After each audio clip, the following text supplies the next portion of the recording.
I am Maggie mic'd up, and you probably shouldn't listen to me. I am in no way a professional. I am simply a person that grew up in a world of chaos and managed to find a quiet place in that world for myself. I have worked extensively on my own healing.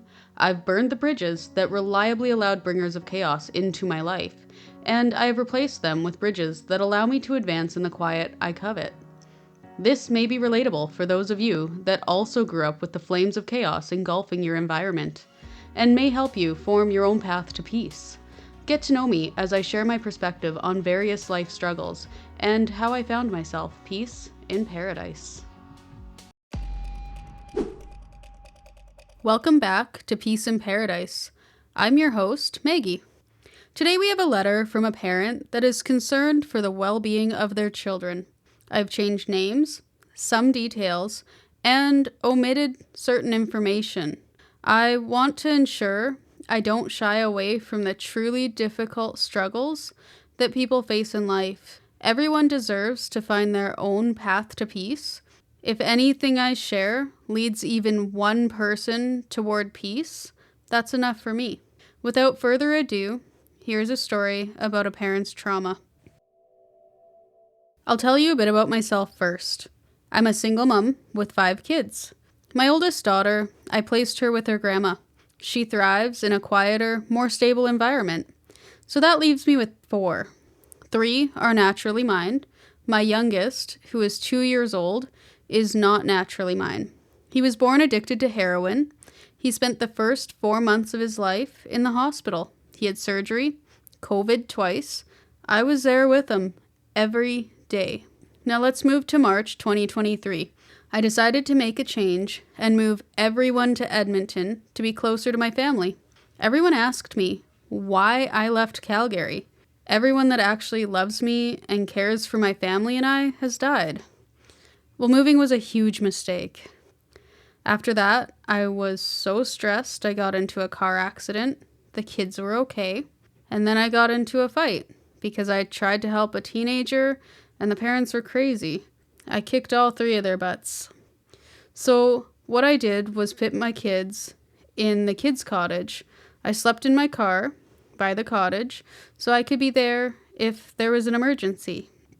I got us a temporary hotel through After Hours Emergency Alberta Works. They put me through hell. They kept hanging up on me. And keep in mind, you have to sit on hold for roughly an hour every time. They made my kids and I stay in the car until 10 p.m. in plus 30 weather. They told the hotel specifically not to give us food, but the ladies at the desk gave us food anyways. Blessed. The one worker gave us a really bad, unsafe hotel. When I tried to get a different hotel, she said if I move from this hotel, I will be on the street. I said it's not up to you, it's up to my worker. And then she called the front desk and tried to get me kicked out. I have all of my conversations with them recorded. If I ever have a moment to breathe, I am making a formal complaint. After that, we found another place. Little did we know, it was full of cockroaches. After that, my fiance and the father to my daughter died. After that, we got an eviction notice because my worker sent her checks and then canceled them, and then sent them and canceled them. So I said, kids, if we're gonna be homeless, we're going back to Calgary, where people are normal. I placed my other daughter with her grandma as well, because at least she didn't have to suffer. We left most of our stuff behind because I don't mess with bugs. When we got to Calgary, I didn't realize we were in the middle of a housing crisis, as well as having the stampede, so hotel prices were ridiculous. $350 for a dirty drug hotel. My sister had a hotel, and against my better judgment and out of desperation, we went and stayed with her. When she's clean, she's a good person, but when high on drugs, she's horrible. So for some reason, they gave her a room at a cheap price. I paid for a week in her name with my last dollars. 3 days later, she leaves and is gone for 2 days. She gets high and drunk. I was out looking for a place with my babies. She called the hotel and told them I have no idea what. I come back to try to get my baby's inhaler, which was visible on the table. The guy working at the front desk started calling me a crackhead. I've been clean for at least 15 years. Then he spit in my nephew's face and tried pushing him down the stairs. Kicked my car, broke it, swearing and yelling. Finally, the police came and did nothing. They told us to leave before he tows my car. I guess my registration had expired. So we left, and I sat on the side of the road, crying. I had nothing and nowhere to go. My kids deserved so much better. After that, I pulled myself together. I worked even harder. I dealt with the after-hours Alberta emergency works. I took the insults and abuse and got us into a less bad hotel. It took a month, but with the help of Jordan Principal, I found a place. I've called every agency. I've talked to so many people. Nobody cares about my kids. As a result of all of this stuff, I lost my kids. I lost my home. I lost my income. I don't even have my car to sleep in anymore. One positive note, I have managed to find another house to live in, but it's empty. There's no kids, no love. I just sleep here and cry all day, every day. I just keep praying that my kids don't get harmed. I feel like Children's Services is the New Aged residential school.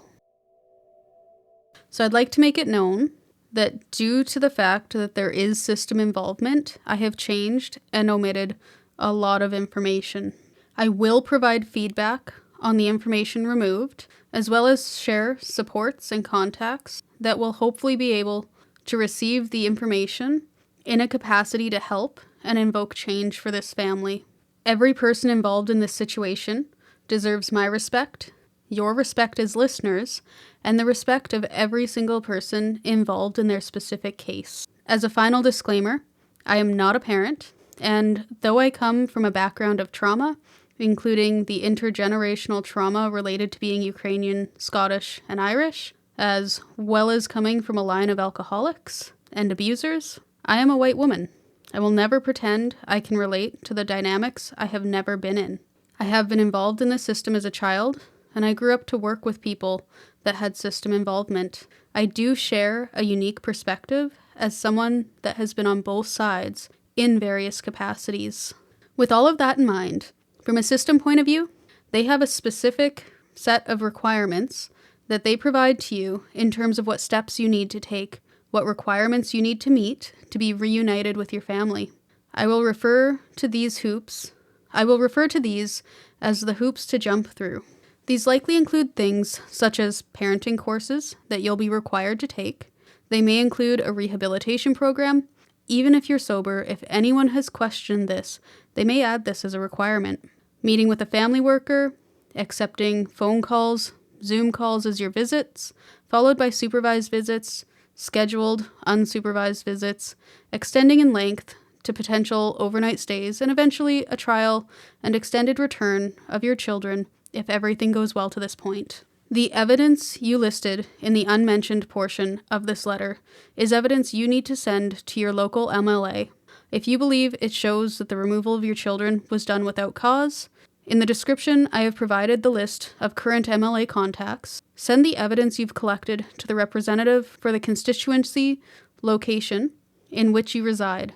Also, send it to the constituency and location that removed your children, and to the constituency/location that your caseworker's office is located. If the location of the programs you have utilized are in different zones, send this information to their MLA as well. I will also provide contact information for the Office of the Minister of Children and Family Services and the Minister of Indigenous Relations for you to reach out to with your evidence if you choose to. Now, in terms of what will give the greatest peace, I can only speak for myself. With the understanding that this feels like an impossible situation, you are not alone. It may sound redundant as someone that has been sober for 15 years.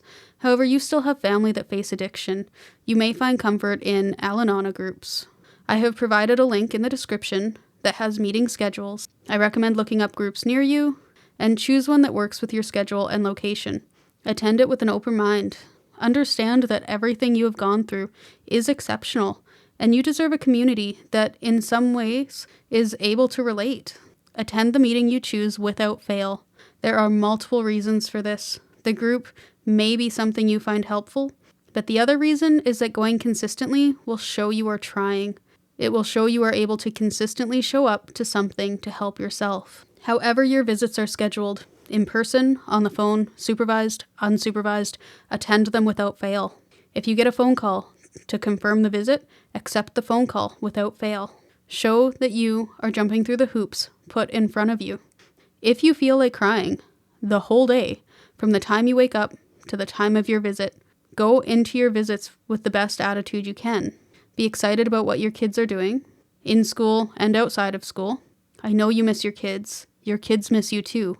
Drawing out conversations about how sad you are and how much you miss them is passing that on to them and making them accept your emotions. That's not fair to them, and it likely won't look good overall. I know looks are not everything. However, in this situation, being an active and positive participant in your visits will get you much further. If you need to, once your visit is over, cry for the rest of the day. If you have a job and you need to cry as you perform your job, I don't know about the rest of the world, but I wouldn't blame you. If you don't have a job, get one. If you are unable to get one, speak to your worker about getting on AISH, welfare. I don't know if EI is available to you, but if it is, get on it. I know the paperwork sucks. I know the people aren't always the most understanding. Unfortunately, this is the current resource available. If you need identification that you don't have, start and complete the process required to get the identification you need. Again, I understand that none of this is ideal. I wish that it didn't have to be like this. However, in the time that you have between now and the time that your kids age out of the system, I don't know that the system will change enough to make these hoops that you have to jump through different than this. I know it's not ideal, and I wish I had better advice. Unfortunately, this is the best advice that I have, and without actually being in the situation myself, this feels like the route that I would go. If you are in need of someone to assist you in an advocate role, I have left the contact information for the Office of the Child and Youth Advocate, OCYA, for you to consider. Now for what will really lead to the most peace. I know mental health supports are often lacking. Reach out to a therapist. I will provide you the Indian Residential Schools Resolution Health Support Program. This includes resources directly related to support for residential school survivors and their family, as well as resources for that. Federal Indian Day School, IDS, Health and Cultural Support Program, and Missing and Murdered Indigenous Women and Girls, MMIWG, Health and Cultural Support Program. Reach out to supports. You have the chance to work through many struggles and the great loss that you have suffered in life. You matter. You are important, and you deserve healing. For myself, I have struggled for years to find supports. Part of the time I spent convincing others I was fine when I wasn't, until I accepted that I couldn't go on the way I was feeling, and chose to push through the hard times that came with seeking help. I felt lost and alone. Many years later, I rarely feel alone. When I do, I'm able to recognize that I need to seek help before I allow my struggles to snowball, taking me with them into the abyss that is my brain. I hope you are able to find your way through this time. I hope to hear from you again in the future, and that you're able to tell me all of the ways that your life is different and better than it feels right now. Again, I have left all of the resources I discussed above in the comments below. I will also leave them in the actual video description.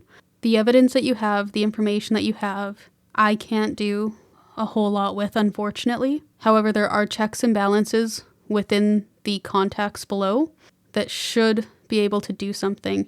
If at any level of that someone's not doing something, there are investigations that can be launched in order to review the situation. I don't think that it'll happen quickly. Unfortunately, nothing seems to happen quickly, but I do hope that it starts you on a path to reuniting with your family. I hope that it leads you to a path that brings you and your children a great deal of peace, because you absolutely deserve it. And for others that are listening that may be in a similar situation understand that there are checks and balances and people to report to, again, in the comments, in the description, and I want nothing more than for you to find peace. As always, if you agree or disagree with any advice I've provided, please let me know in the comments below. Feel free to share additional advice you have for each person in the comments on YouTube. If you'd like to reach out for advice, send me an email to maggiemicedupsubmissions@gmail.com or contact me on social media at maggiemikedup. If you'd like to hear more from me, like this podcast and subscribe to my podcast and social medias.